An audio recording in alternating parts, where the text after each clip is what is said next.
내 글도 믿지 아니하거든 어찌 내 말을 믿겠느냐 하시니라. 아멘.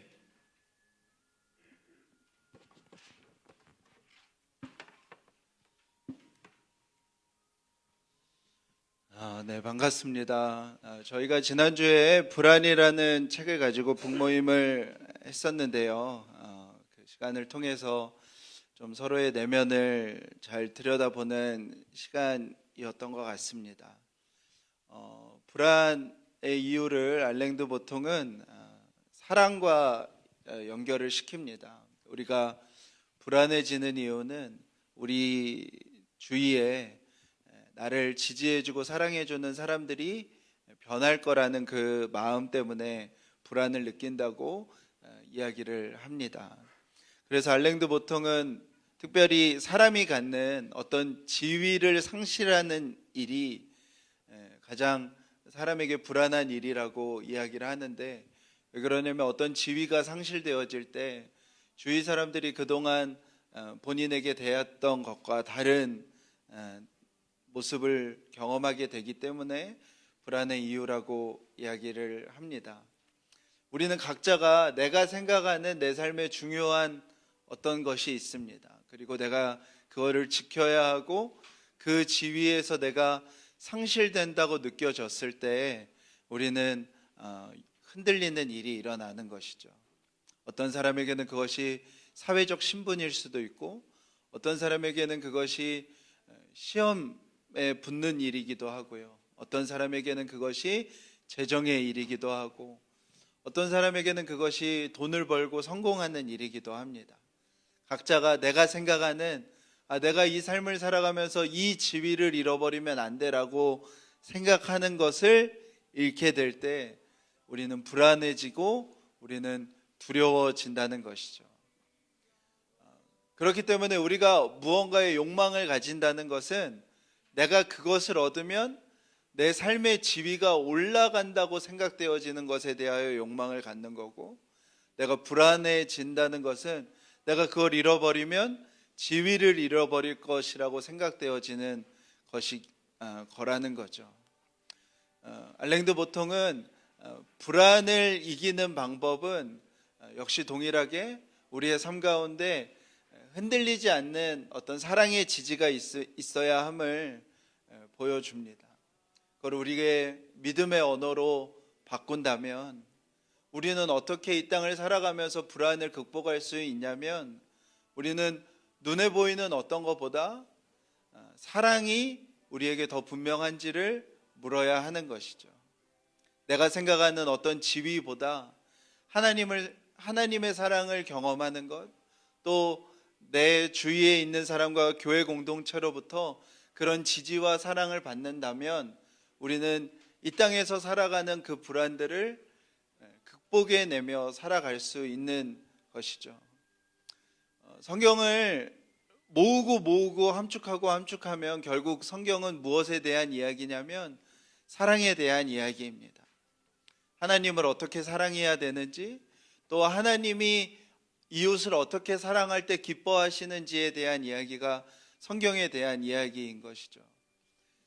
근데 성경을 대할 때 우리는 늘 이렇게 사랑과 같은 일반적으로 너무 좋은 단어들에 대하여 오해하기가 쉽습니다.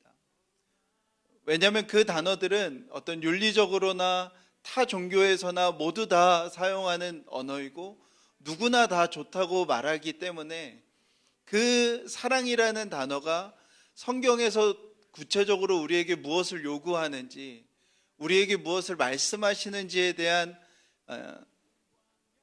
고민을 잘 하지 않기 때문에 그렇죠. 그리고 이 사랑이라는 단어가 일반적으로 너무 좋은 단어이기 때문에 우리의 삶 속에서, 우리의 인생 속에서 다양한 사랑이라 표현되어지는 여러 가지 일들을 경험한 어떤 우리 안에 있던 선입견들, 이야기들도 참 많이 있기 때문이죠. 우리가 사랑에 대해서 오해하는 것도 그렇죠. 우리가 어렸을 때부터 드라마나 매스컴을 통해서 많이 봤던 어떤 막무가내인 한 남자가 여리여리한 한 자매를 벽에 밀치고 이렇게 막 껴안으려고 하면서 사랑해, 이런 것들도 우리는 사랑이라고 배워왔고, 최근에 뉴스를 보면서 가장 안타까운 장면 중에 하나가 대기업 회장 생일에 젊은 스튜어디스들을 길게 세워내놓고 와, 회장님 사랑합니다, 회장님 생일 축하합니다, 이런 것도 우리는 사랑이라는 단어를 표현을 합니다. 우리가 각자가 살아가면서 이 땅에서 사랑이라고 표현되는 엄청나게 폭력적인 상황들도 경험해 본 적들이 있을 것이고, 이 사랑이라는 단어가 너무 일반적으로 좋은 단어이기 때문에 성경이 말하는 사랑이 무엇인지에 대하여 깊이 있게 고민하지 않는 경우가 많은 것이죠. 성경이 말하는 사랑은 하나님 나라 안에서 사랑이 무엇인지를 우리가 알아야 하는 것이죠. 하나님은 창세기부터 끝까지 계속해서 하나님 나라를 세워가기 위하여 하나님의 백성을 부르셨습니다. 저희 교회에서 가장 많이 강조하는 부분인데요, 하나님은 하나님 나라의 백성을 끊임없이 부른 이유는 하나님의 마음이, 하나님의 꿈이 하나님의 나라를 세우셔서 그 하나님의 나라를 통하여서 하나님을 알지 못하는 민족들을 하나님을 알게끔 하기 위한 일이었습니다. 그것을 아담을 통하여, 노아를 통하여, 아브라함을 통하여, 이스라엘을 통하여 하나님이 그 일을 행하셨고, 지금은 교회를 통하여 그 일을 행하시는 것이죠. 이 세상에 누구도 생각하지 못한 메시아를 보내시고 메시아의 죽음과 부활을 통하여서 다시 한번 하나님 나라의 백성을 불러내셔서 이번에는 그들을 성령으로 인치셔서 그들이 완전한 약속 속에서 하나님 나라의 백성으로 살아가게 하셨는데요, 그 하나님 나라의 백성으로서 살아가는 사람들이 이 땅을 살아가는 방법은, 하나님 나라의 백성들이 이 땅을 살아가는 방법은 성경에서 끊임없이 사랑하는 것과 정의를 행하는 것이라고 성경은 기록되어 있습니다. 구약의 율법을 하나님이 주셔서 이스라엘 민족들이 너희들이 이 율법을 지키면 너희들이 하나님의 백성이고, 이 율법을 지키면 너희들이 하나님으로부터 복을 받게 될 것이고, 너희들이 이 율법을 지키지 않으면 너희들은 하나님의 백성으로서 살아갈 수 없고 하나님으로부터 벌을 받게 될 거라고 말씀하셨는데, 그 율법의 내용이 뭐냐면 하나님이 이 땅을 살아가는 하나님의 백성들에게 주신 사랑과 정의가 무엇인지를 알게 해주시는 것이었습니다. 예수님은 그냥 호련히 오신 분이 아니라 예수님은 철저하게 그 구약의 율법, 그 구약의 하나님의 백성들이 이루어야 되는 사랑과 정의를 이루시는 분으로 이 땅에 오신 것이죠. 성경에 나타나는 하나님 나라 백성에게 주어진 사랑의 특징을 대표적으로 두 가지를 꼽자면, 첫 번째는 약자를 사랑하는 것입니다. 이제 저희가 수요일마다 성경 공부를 하려고 하는데요, 그때 우리가 구약의 율법에 대해서 공부를 정말 열심히 해보려고 그래요. 대부분 구약의 율법에 대해서 교회에서 가르치지 않기 때문에 도대체 예수님이 오셔서 무엇을 이루시고자 하려고 했던 건지에 대한 말씀을 듣지를 못하는 안타까움이 있습니다. 율법에 하나님이 하나님의 백성들에게 행하신 사랑의 모습은 약자를 사랑하라는 거예요. 성경적 가치관은요, 강자와 약자가 싸우면 우리는 누구의 편을 들어야 한다는 거예요? 약자의 편을 들어야 한다는 거예요. 약자는 잘못이 없을까요? 있어요. 약자도 문제가 많아요. 그러나 성경적 가치관에서는 강자와 약자가 이해관계로 싸움이 일어날 때 하나님의 백성은 누구의 편에 서는 거라고요? 약자의 편에 서는 거라고요. 성경은 그것이 사랑이라고 말씀하는 거예요. 그 대표적인 모습의 율법에 나와 있는 도피성 제도인데요, 요단강 동편의 세 곳, 요단강 서편의 세 곳에 하나님은 도피성이라는 곳을 만들게 하셨어요. 그리고 성경에 억울한 일로 죄를 범한 사람, 어떤 예를 들어서 심각한 목숨의 위험 속에 어떤 일을 했는데 그 사람이 죽어버린 거예요. 살인죄잖아요. 근데 자기를 충분히 변론할 수 없을 때 하나님은 그런 사람들을 위해서, 억울한 죄 앞에 놓인 사람들을 위해서 하나님은 무엇을 만들라고 하셨냐면 도피성을 만들라고 하셨어요. 그러면 그 사람은 도피성으로 급히 도망을 가면 그 사람은 제사장의 보호 아랫속에 도피성에서 지낼 수가 있어요. 자기가 어떤 죄를 지었는지 충분히 변론을 하고 재판을 받을 수 있게 하나님이 말씀으로 명령하신 거예요. 여러분들, 인권이라는 개념이 없던 지금으로부터 4,000년 전의 시대에 하나님이 이런 말씀들을 행하신 거예요. 너희들 중에 억울한 사람들이 생길 수 있다. 그 사람이 무엇 때문에 억울한 일을 당하였는지 충분히 해명하기 전까지, 변론하기 전까지는 그 사람의 죄에 대하여 판단하지 말라는 거예요. 성경은 그게 사랑이라고 말하는 것입니다. 하나님께서 이스라엘 백성에게 너희들이 반드시 지켜야 할 것이라고 말씀하신 의무가 있는데, 그거는 가나안 땅에, 하나님이 약속으로 허락하신 땅에 고아와 과부와 나그네를 반드시 돌보라는 거예요. 해도 되고 안 해도 되는 것이 아니라, 지금 우리로 따지면 우리가 세금을 내는 것처럼, 병역의 의무를 져야 되는 것처럼 반드시 해야 되는 것이 있는데, 그게 뭐라고요? 그 땅에 고아와 과부와 나그네가 있다면 돌봐야 된다는 거예요. 수확할 때 원을 그려서 귀퉁이를 다 남겨놔야 된다는 거예요. 김동호 목사님이 수학 공식으로 계산해 보면 약 14%라고 하시더라고요.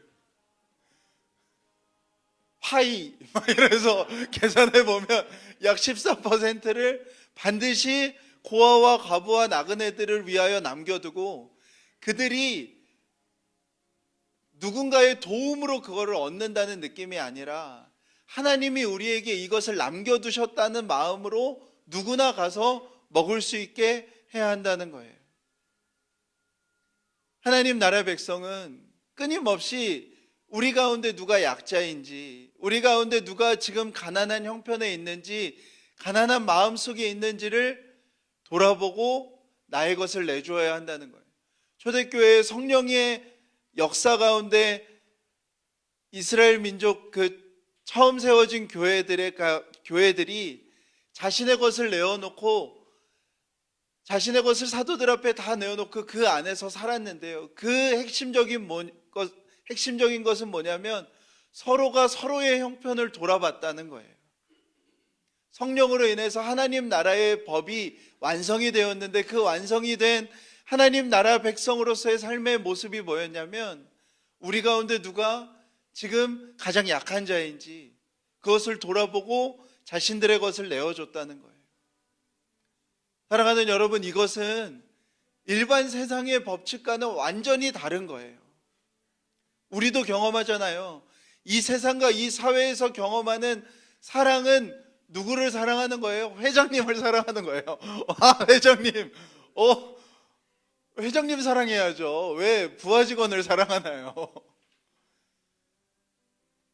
이것은 모든 인류가 시작되고 지금까지 누구나, 우리는 당연히 힘 있는 사람, 나에게 도움이 될 만한 사람, 나에게 어떤 미래를 제시해 줄 수 있는 사람을 사랑하는 게 당연한 거예요.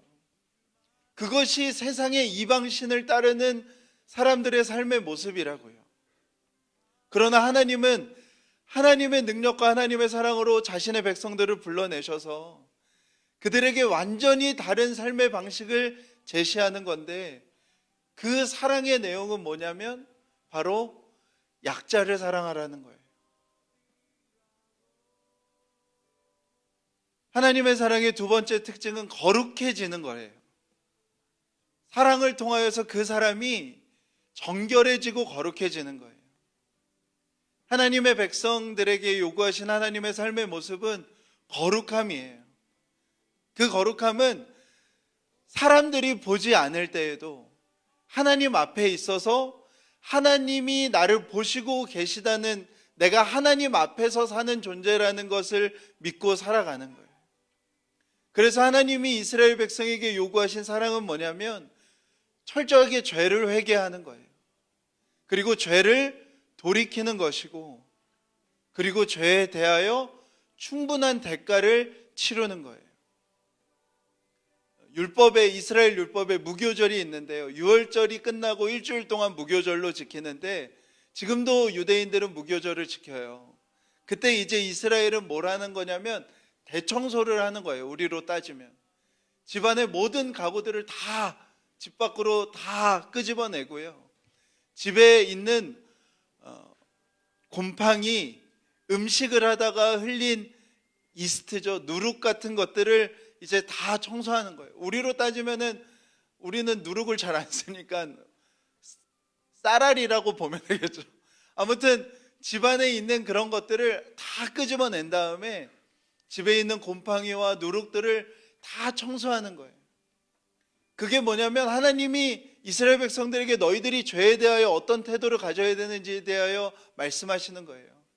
유월절을 통해서 내가 너희를 구원해냈다면 구원받은 이스라엘 백성들은 어떻게 살아가는 거예요? 어떤 죄도 없이 살아가야 된다는 거예요. 그거를 이스라엘 민족들은 집안을 정말 샅샅이 뒤져서 깨끗이 청소하면서 일주일 동안 그것을 몸으로 또 고백으로 주님 앞에 드리는 거예요. 내 삶의 터전에 아주 작은 죄의 씨앗조차도 제거해 버리는 것, 아주 작은 곰팡이라도 그것이 퍼지지 않도록 다 닦아내는 것이 하나님의 백성으로서 죄를 대하는 태도여야 한다는 거예요. 그리고 이스라엘 백성이 죄를 지었다면 그 죄를 해결받기 위해서 어떻게 해야 되는 거예요? 내가 기르는 짐승, 내가 태어난 것도 받고 커온 모든 과정을 지켜본 우리 집에서 제일 값비싼 값어치인 가축을 가져다가 내 손으로 그 짐승을 직접 죽이고 피를 쏟아내고 가죽을 벗겨내고 뼈를 발라내고 살을 도려내서 하나님 앞에 태워 드려야 되는 거예요. 저 졌어요, 죄송해요 라고 끝나는 게 이스라엘 민족에겐 없는 거예요. 그 죄를 하나님 앞에 범하였다면 반드시 대가를 치러야 하는 거예요. 이스라엘 백성들이 하나님 앞에 드려야 하는 예배 중에 속죄제, 속건제가 있는데요, 모두 이웃에게 피해를 준 것에 대하여 제사 드리는 거예요. 하나님 백성들에게 미안, 이게 없는 거예요. 진짜 미안, 이것도 없는 거예요. 하나님 백성들에게 무엇을 해야 되는 거예요? 반드시 본래의 물건값과 그 물건값의 20%, 5분의 1에 해당되는 금액을 보상해 주어야 되는 거예요. 그 금액을 산정할 수 없다면 제사장이 예배를 드린 후에 그 값을 정해주고 그것을 피해를 당한 사람한테 반드시 돌려줘야 되는 거예요. 그것이 하나님 백성에게 하나님이 요구하신 사랑의 모습이었어요. 거룩하게 되어지는 것, 내가 완전히 삶의 방향을 바꿔서 하나님을 향하는 것, 내가 손해를 준 게 있으면 그것까지 회복시켜 주는 것, 누군가가 범죄를 정하였으면 그 사람에게 대충 하나님 앞에 용서를 구하라고 말하는 것이 아니라 너가 정말 그 죄를 지었다면 하나님에게 또 이웃에게 충분한 대가를 지불하라고 말하는 것이 하나님이 이스라엘 백성에게 요구하신 사랑의 방법이었어요. 오늘 예수님이 38년 된 병자를 고치셨어요. 그런데 유대인들이 난리가 났어요. 예수님께서 안식일에 자리에 깔고 있던 그 우리로 말하면 돗자리, 그 무거운 거를 들고 움직이게 했다는 이유로 예수님에게 화가 난 거예요. 어떻게 안식일에 무거운 거를 들고 사람을 이동시킬 수 있냐는 것 때문에 아주 그들이 분기탱천하여서 화가 많이 났어요. 그래서 예수님에게 막 따지는 거예요. 어떻게 당신이 얼마 전에 성전에서 스스로 메시아라고 외쳤던 당신이 안식일에 이 기본적인 것도 못 지키십니까? 안 지키십니까? 하면서 따지기 시작하는 거예요. 그때 예수님이 엄청난 대답을 하시는 거예요. 17절에 하나님이 그렇게 일하시니 내가 일했다라고 하는 거예요.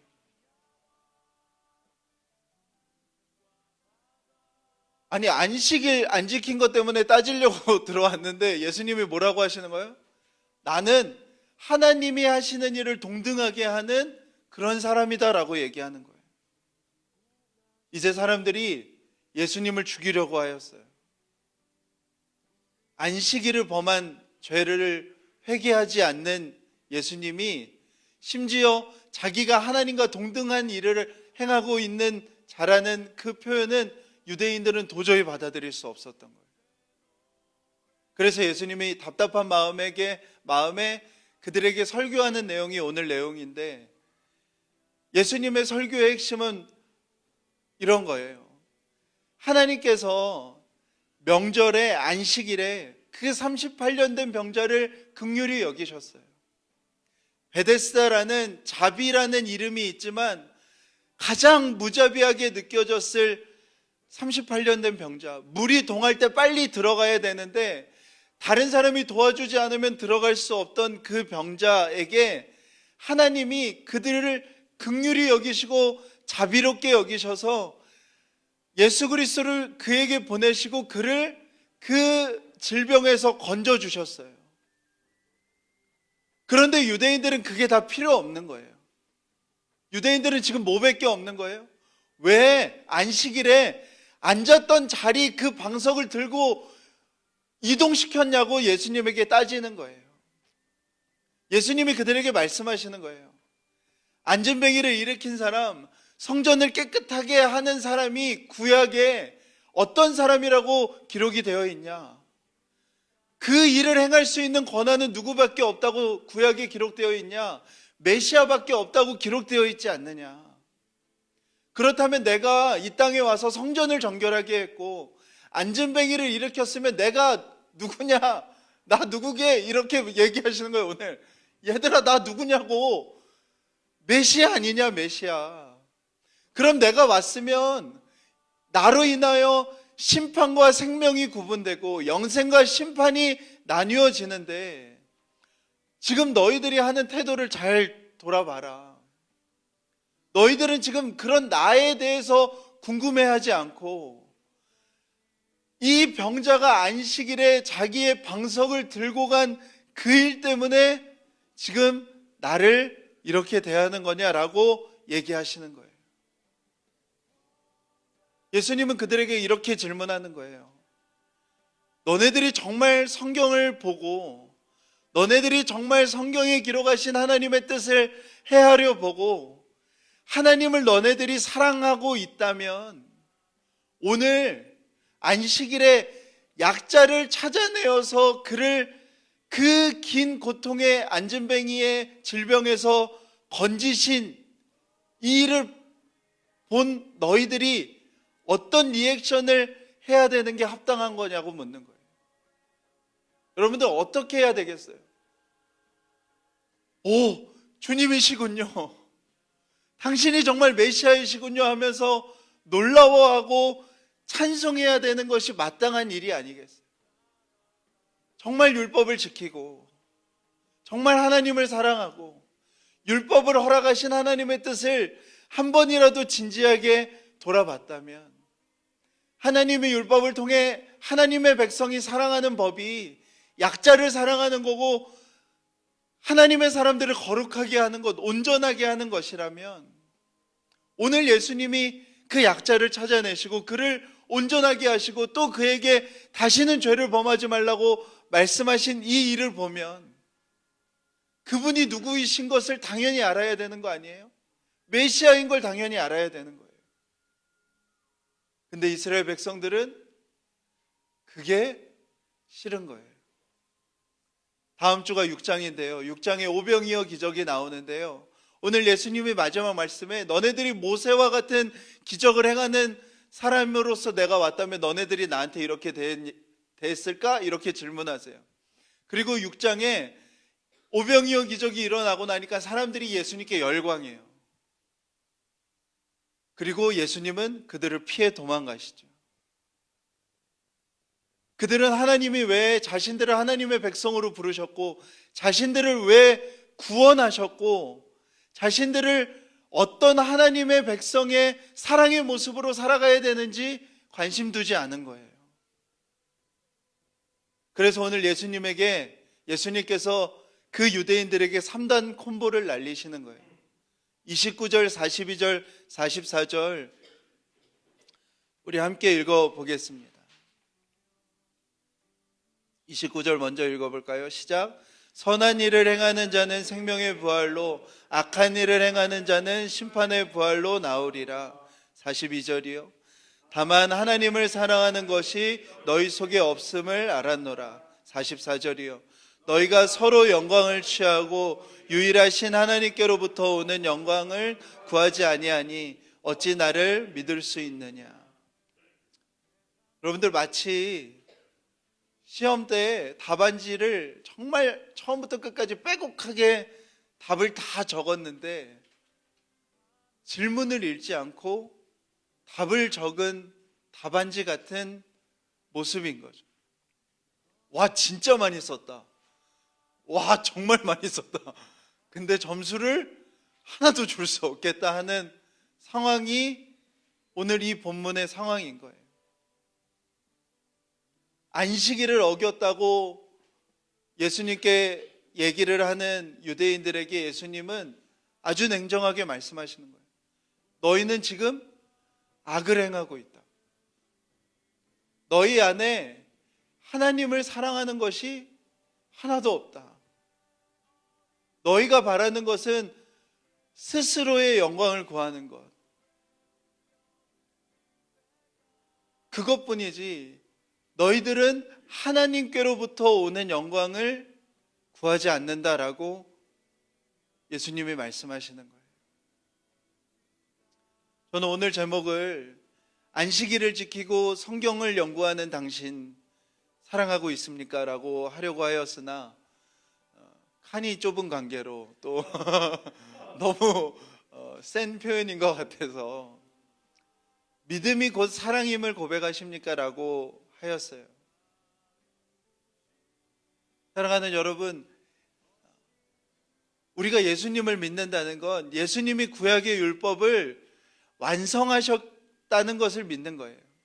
우리는 예수님으로서 저와 여러분이 온전한 하나님의 백성, 완전한 하나님의 백성이 되었음을 믿는 거예요. 그렇다면 우리의 믿음의 내용은 무엇이어야 하냐면, 우리가 예수님을 믿기 때문에, 우리 안에 예수님이 오셨기 때문에, 그것을 성령으로 인치셨기 때문에 저와 여러분은 어떻게 살아가게 된다는 거예요. 우리 안에 오신 예수님의 생명으로 이 율법의 삶을 이루며 살아가게 된다는 거예요. 그렇다면 우리가 우리 안에 오신 예수님을 믿고 내가 예수님을 구주로 믿는다고 고백을 한다면, 우리 안에 오신 예수님은 우리를 어떤 사람으로 이루어 가시는 걸까요? 우리를 어떤 사람으로 만들어 가시는 것일까요? 우리 안에 정말 예수님이 살아계시다면 우리 안에 오신 예수님은 당연히 우리를 사랑의 사람으로 만들어 가시는 거예요. 할렐루야. 그것이 구분되어지는 것이 아니에요. 내가 예수님을 믿는 것과 내가 이웃을 사랑하는 것이, 내가 예수님을 믿은 이후에 이웃을 사랑하게 되는 것이 성경의 가르침이 아니라고요. 우리 안에 오신 예수님을 믿는다면 우리 안에 오신 예수님은 우리 안에서 율법을 이루어 가시는 거예요. 때로는 우리를 이끄시고 우리를 훈련시켜서 우리를 그렇게 이끌어 가시는데, 그 모습이 무엇이라고요? 우리를 사랑의 사람으로 만들어 간다고요. 그 사랑의 사람으로 만들어가는 내용은 무엇이라고요? 저와 여러분이 약자를 사랑하고 서로를 거룩하게 하여 주는 사랑으로 우리를 살아가게 한다는 거예요. 우리가 예수님을 믿으면 믿을수록 우리는 어떤 모습으로 되어지는 거라고요? 바로 그 모습으로 되어지는 거예요. 우리가 신앙의 연수가, 우리가 신앙의 깊이가 깊어진다는 건 뭐냐면 특별한 걸 보는 것도 아니고요, 특별한 걸 말하는 것도 아니고요, 누가 봐도 저 사람은 하나님의 사랑을 하는 사람임을 알게 되는 거예요. 그 내용은 뭐예요? 저 사람이 약자를 사랑하고 저 사람으로 인해 사람들을 거룩으로 초대하는 일을 하는, 그 일을 하는 사람이 예수님을 잘 믿는 사람이라고요. 우리 교회가 어떤 교회가 되어지고 우리 교회가 어떤 믿음을 하나님 앞에 드리는가, 우리가 어떤 행동을, 어떤 사역을 하는 것이 중요한 것이 아니라 우리 교회에 온 한 사람 한 사람이 바로 이 하나님 나라의 삶으로서의 삶을 살아가게 되는 것, 그것이 중요한 거라고요. 우리에게 있어야 되는 증거가 바로 이것입니다. 저는 빨리 다음 주 설립 예배가 끝났으면 좋겠어요. 정신이 없어요. 빨리 마무리하고 좀 이제 우리들만의 시간을 빨리 갖고 싶다는 생각을 이렇게 많이 하게 되는데요. 이번 주도 정신없게 사셨죠. 우리는 이 땅에서의 삶을 다 그렇게 살아요. 이번 주도 우리의 삶에 얼마나 다양한 문제들과 이슈들이 일어났고 그것을 해결하기 위하여 급급했나요? 이번 주도 여김없이 우리는 이 땅을 살아가면서 수도 없는 불안과 두려움 속에 때로는 그것으로 인해서 무기력하게 시간을 보냈죠. 그런데 우리 안에 믿음이 있다는 건 내 안에 예수 그리스도가 살아계시고 그 예수 그리스도께서 내 형편의 고됨과 힘듦은 여전하지만 그 예수 그리스도께서 내 안에 살아계셔서 나도 모르게 어느 순간 내 주위를 돌아보게 되고 내 주위의 약자가 누구인지를 살피게 되고 그를 위하여 어떤 문자라도 어떤 도움이라도 행하기 위한 일들이 내 안에 일어나고 그가 거룩함으로 돌아오는 것을 위하여 사랑하게 되었음을 고백하는 것이 우리 안에 실제적인 우리가 드려야 되는 간증이고 고백인 것입니다. 우리에게 믿음이 생겼다는 일은요, 그 즉시 우리에게 분명한 이러한 삶의 태도를 가져오는 것입니다. 이 세상은 다 사람은 이용하는 것이라고 말해요. 사람을 경쟁시켜요. 사람을 경쟁시켜서 어떻게든 그 경쟁의 에너지로 나의 이득을 취하는 것이 이 세상의 법칙이라고요. 근데 하나님 나라의 법은 완전히 다른 거예요. 사람을 사랑하는 것이고 사람을 용납하는 것이 하나님 나라의 법이라고.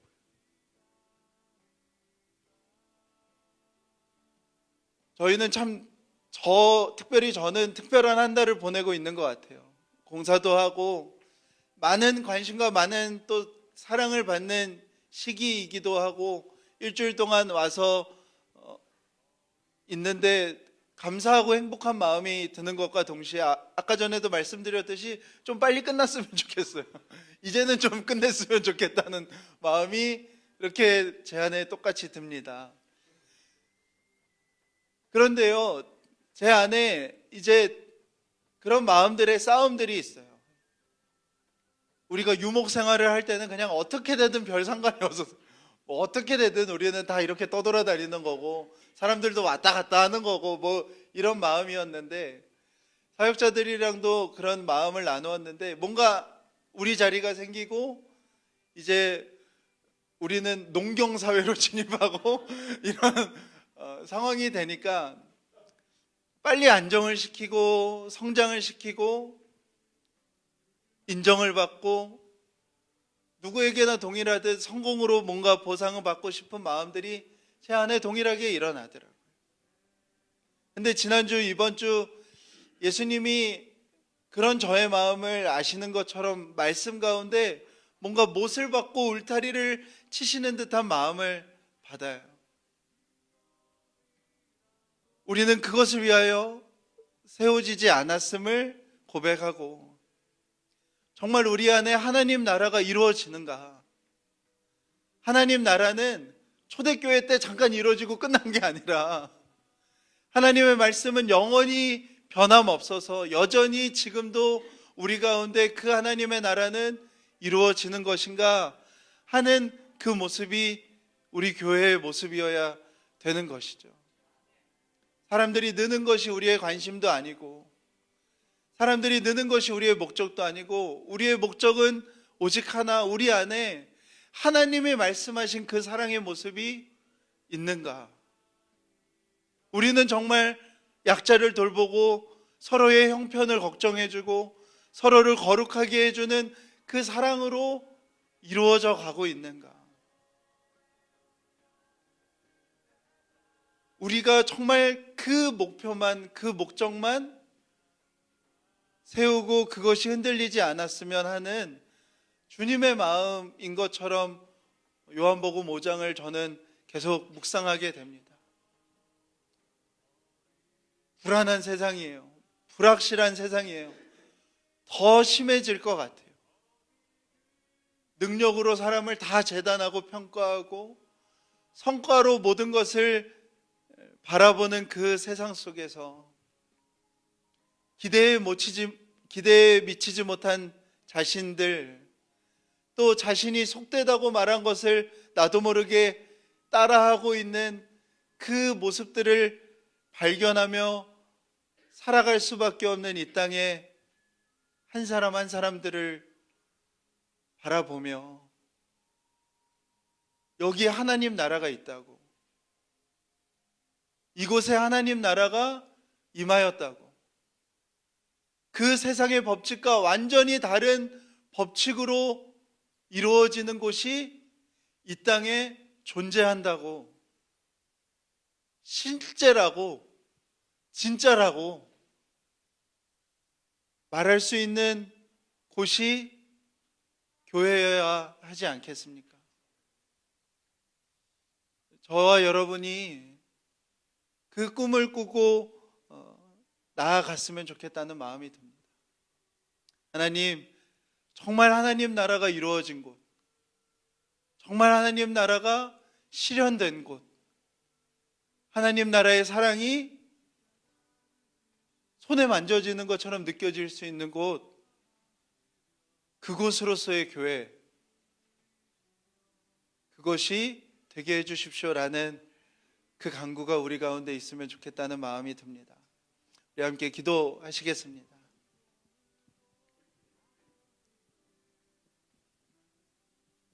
네, 우리 예수 하나님의 공이 우리 그 찬양을 주님 앞에 올려드렸으면 좋겠습니다.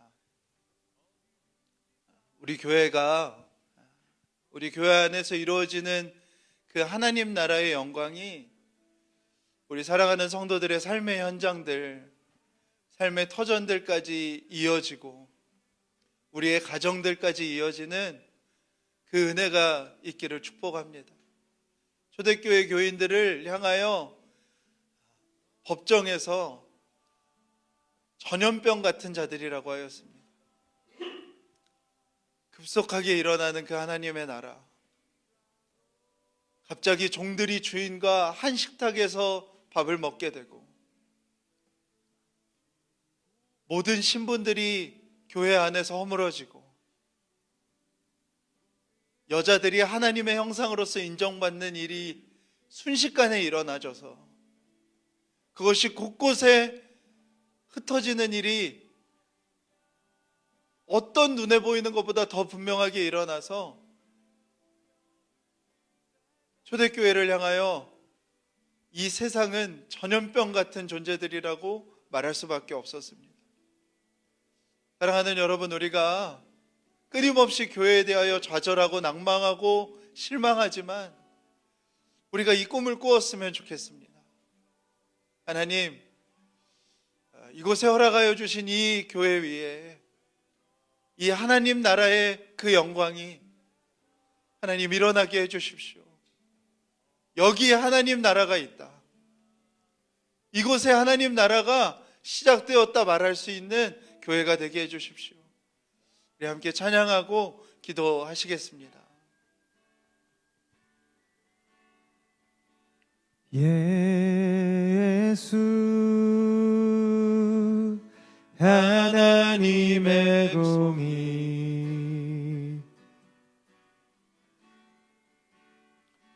주 독생자 그의 나라 임하시네.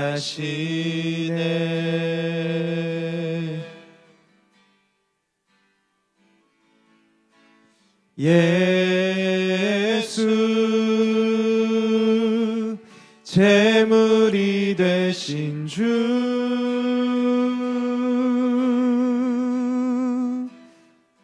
영광 중에 그의 나라 임하시네.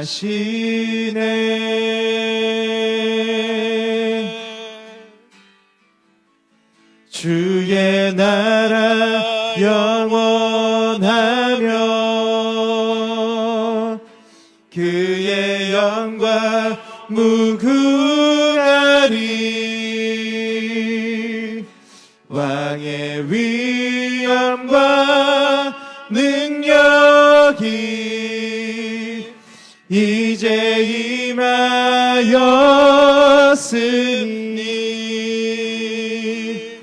주의 주권과 주의 통치와 주의 나라 힘과 권세 임하네. 예수 하나님의 공의 주의 나라 영원하며 주의 나라 영원하며 그의 영광 무궁하리. 왕의 위엄과 능력이 이제 임하였으니 주의 주권과 주의 통치와 주의 나라 힘과 권세 임하네. 예수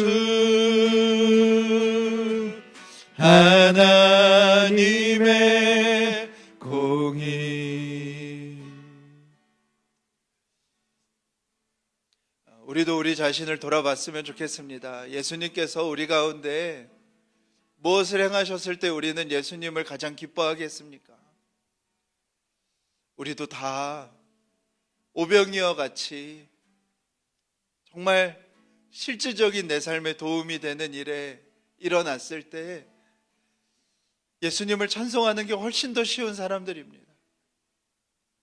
예수님의 약자를 찾아가시고 그 약자를 일으키시고 그 약자를 거룩하게 하신 것을 오병이어가 우리 가운데 일어난 것보다 더 기뻐할 수 있는 사람들, 그 일이 일어날 때 오 예수님이시군요, 하나님 살아계시군요 하며 춤출 수 있는 사람들이 되기를 기도했으면 좋겠습니다. 하나님, 우리 가운데 그 마음이 있게 하여 주시옵소서. 오늘 예수님이 그 경고하셨던 유대인들의 모습처럼 우리가 잊지 않게 하여 주시고 그 일을 행하실 때 우리가 가장 기뻐할 수 있는 자들이 되게 하여 주시옵소서. 우리 함께 소리 내어서 기도하시겠습니다. 하나님 아버지, 인도하여 주시기를 원합니다. 하나님 아버지, 정말로 주님 역사하여 주시기를 원합니다. 하나님, 우리는 언제 예수님을 기뻐하겠습니까? 하나님, 우리는 언제 예수님을 기뻐하겠습니까? 하나님, 우리는 언제 예수님을 기뻐할 수 있겠습니까? 하나님, 우리도 동일하게 정말 내 삶에 도움이 되는 기적, 내 삶에 유익이 되는 기적이 일어날 때 우리는 예수님을 훨씬 더 쉽게 기뻐할 수 있는 자임을 하나님 이 시간에 고백합니다. 하나님, 우리의 마음이 바뀌게 해주십시오. 우리의 시선이 바뀌게 해주십시오. 예수님의 약자를 찾아가고 예수님의 약자를 일으키시고 예수님의 약자를 거룩하게 하실 때 하나님, 우리가 그 일에 기뻐할 수 있는 자들이 되게 하여 주시옵소서. 그 일에 하나님, 우리가 기뻐하는 자들이 되게 하여 주시옵소서. 하나님 아버지, 정말 그 일에 우리가 즐거워하는 자들이 될 수 있도록 하나님 아버지, 정말로 주님 인도하여 주시기를 원합니다. 하나님, 일하여 주시기를 원합니다. 하나님, 우리가 그 마음을 가질 수 있도록, 하나님, 우리가 그 마음을 가질 수 있도록, 하나님, 우리의 마음이 그렇게 변화되어질 수 있도록 하나님 아버지 인도하여 주시옵소서. 하나님, 우리 안에도 하나님 그 마음이, 우리 안에도 그 마음이 일어날 수 있도록, 우리 안에도 그 마음이 일어날 수 있도록 하나님 아버지, 정말로 주님 인도하여 주시옵소서. 하나님 아버지, 정말로 주님 간절히 원합니다. 하나님 아버지, 정말로 주님 간절히 원합니다. 하나님 아버지, 정말 그 일이 일어날 수 있도록, 그 일이 일어날 수 있도록 하나님 아버지, 정말로 주님 인도하여 주시기를 원합니다. 하나님 아버지, 정말 그 마음으로 하나님 우리가 설 수 있도록, 주님 앞에 설 수 있도록 아버지 인도하여 주시옵소서. 하나님 아버지, 정말로 주님 그 마음이 우리 가운데 있을 수 있도록 하나님 아버지, 정말로 주님 인도하여 주시옵소서. 아버지, 정말로 주님 간절히 원합니다. 하나님 아버지, 일하여 주시옵소서. 우리 교회를 위하여 우리 한 번 더 중보했으면 좋겠습니다. 하나님 나라가 여기 있다 말할 수 있는 교회 되게 해주십시오. 우리 안에 이 세상에서는 볼 수 없는 사랑, 약자를 사랑하고 서로를 거룩하게 하는 그 사랑이 일어나서 하나님 나라가 여기 있다 말할 수 있는, 누군가가 천국을 보여달라 말할 때 여기 있다 말할 수 있는 하나님, 그런 교회 되게 해주십시오. 사람의 영광을, 나의 영광을 구하는 것이 아니라 여기 하나님의 영광이 있다 말할 수 있는 교회 되게 해주십시오. 우리 한 번 더 소리 내어서 기도하시겠습니다. 하나님, 하나님이 교회를 축복하여 주시옵소서. 하나님이 교회를 축복하여 주시옵소서. 하나님이 교회를 하나님 축복하여 주시옵소서. 하나님이 교회를 하나님 축복하여 주시옵소서. 하나님, 우리의 목적은 사람의 숫자도 하나님 어떤 과정으로의 성장도 있지 않고, 하나님 우리의 모든 목적은 하나님 이곳에 하나님 나라가 있음을 고백하는 것임을 아버지 이 시간에 고백합니다. 우리 가운데 하나님 나라가 있습니다. 이곳 가운데 하나님 나라가 이루어졌습니다. 이곳 가운데 하나님 나라의 그 사랑이 하나님 아버지 정말 있습니다. 정말 우리는 약자를 서로 돌보며 하나님, 우리는 서로를 거룩하게 하는 하나님 아버지, 정말 그 일이 하나님 우리 가운데 있음을 아버지 앞에 고백합니다. 우리 가운데 고백합니다. 우리 가운데 고백합니다. 하나님 아버지, 정말로 주님 인도하여 주시옵소서. 하나님 아버지, 정말로 주님 인도하여 주시옵소서. 하나님 아버지, 정말 그 은혜로, 그 진리로, 그 역사로, 그 기름 부으심으로 세워지는 교회 되어지게 하여 주시옵소서. 하나님, 여기 하나님 나라가 있음을, 여기에 정말 하나님의 나라가 실현되었음을 하나님 아버지 정말 고백하는 하나님 아버지 정말 교회, 아버지 정말 사람의 영광을 자랑하는 것이 아니라 하나님의 영광을 자랑하는 교회 될 수 있도록 주님 인도하여 주시옵소서. 아버지 인도하여 주시기를 원합니다.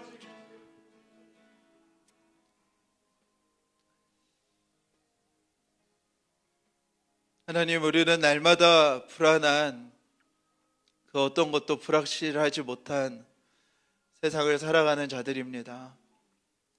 하나님, 우리의 마음을 털어놓을 때도, 우리의 능력을 때로는 과도하게 말하며 자신을 속여야 될 때도 있는 세상을 살아가는 하나님, 우리들입니다. 하나님, 그런 저희들이 이 땅 가운데서 하나님의 나라를 경험할 수 있는 곳이 하나님 이곳 교회가 되게 축복하여 주시옵소서. 여기에 하나님 나라가 있음을 말할 수 있는 교회가 될 수 있도록 하나님 이 교회를 축복하여 주시옵소서. 사랑하는 우리 교회 성도들이 이 땅 가운데 교회에서 경험한 하나님의 나라를 이 땅 가운데 세워나가는 정말 성전된 한 사람으로서 세워져 가는 교회가 되도록 하나님 축복하여 주시옵소서. 하나님, 여기에 모인 한 사람 한 사람이 정말 하나님의 충만하신 은혜로, 역사로, 그 안에 살아계신 그리스도의 살아계심과 사랑으로 성경에서 말씀하신 하나님의 백성에게 요구하신 그 사랑의 삶을 살아가는 여기에 모인 자들이 될 수 있도록 하나님 은혜 위에 은혜를 더하여 주시옵소서. 하나님, 오늘도 주님 앞에 나오며 귀한 예물 드린 손길들마다 하나님 축복하여 주시고, 하나님 그 예물이 하나님 기뻐하시는 뜻대로 사용되어질 수 있도록 하나님 은혜를 더하여 주시옵소서. 오늘도 두세 사람 모여 예배하는 예배의 처소들마다 하나님 주의 놀라운 위로와 역사를 함께하여 주시고, 특별히 핍박받는 선교지에서 드려지는 그 모든 예배를 지키시고 보호하여 주시옵소서. 하나님, 북미 협상이 잘 되어 이제 2월 달에 정말 중요한 회담들이 이어지고, 특별히 올 한 해가 정말로 한반도 땅 안에 하나님의 놀라운 평화가 시작되어지는 한 해가 될 수 있도록 하나님 역사하여 주시옵소서. 북한 땅이 열려서 모든 자들이 자유롭게 통행하게 하여 주시고, 그곳에서 하나님을 기쁘게 찬양하는 소리들이 열어지게 하여 주시고, 이 한반도가 기쁘게 하나님을 따라가는 교회들로, 성도들로 채워지는 은혜와 역사를 하나님 더하여 주시옵소서. 하나님, 이제 다음 주에 저희가 설립 예배를 드립니다. 하나님, 어찌 보면 형식적이고 의례적인 시간이기도 하지만 하나님 그 시간을 통하여서 오늘 우리에게 주신 이 말씀들을 우리가 더욱 붙잡게 하여 주시옵소서. 달라지는 것 없이 오직 사랑하기 위하여, 한 몸이 되기 위하여 우리가 부르심을 입었음을 기억하게 하여 주시고, 그 한 몸으로 세워지는 교회 되어질 수 있도록 하나님 그 모든 준비 과정과 설립 예배 가운데 하나님의 은혜와 역사를 더하여 주시옵소서. 특별히 교회를 축복하는 마음으로 섬긴 손길들, 도운 손길들, 또 그날 축복하러 오는 모든 손길들 가운데 우리 안에 정말 환영과 평화의 마음이 충만하여 기쁘게 그 시간들을 보낼 수 있도록 하나님 역사하여 주시옵소서. 하나님, 우리 지체들 축복하여 주시고, 병든 자들, 아픈 자들, 또 마음이 상하 있는 모든 자들 위해 하나님 말씀하여 주시고, 너는 내 것이라 두려워 말라 내가 너와 함께한다 선명하게 새겨주시어서 하나님 그 모든 자리들에서 능히 일어날 수 있도록 하나님 역사하여 주시옵소서. 이제는 우리 주 예수 그리스도의 은혜와 아버지 하나님의 놀라우신 사랑하심과 성령의 감화 교통하심이 이 자리에 있는 모든 자들 위해 지금부터 영원토록 함께 하시기를 간절히 축원하옵나이다. 아멘.